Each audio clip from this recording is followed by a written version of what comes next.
Welcome to Let Me Fix This. Enjoy the video. In this video, I will explain how to set up Stash Finder. First, you will need to download the application from its official website or app store. Once downloaded, proceed with the installation process, which typically takes less than 5 minutes. After installation, open the application and create your new user account. Remember to use a strong password for security. Finally, verify your email address to fully activate your account and begin your journey with Stash Finder.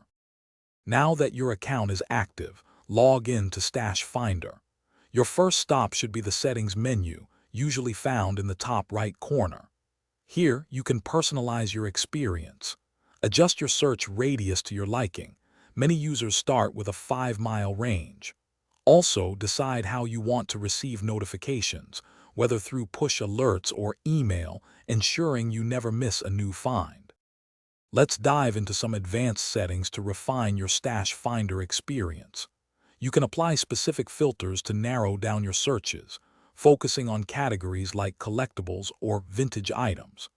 Take a moment to review your privacy settings, deciding how much information you wish to share.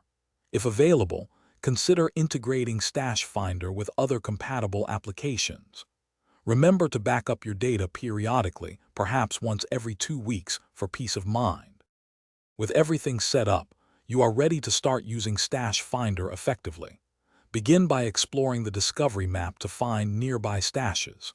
Don't forget to contribute by adding your own unique finds, enriching the community for everyone. Use the secure in-app messaging feature to communicate with other users safely.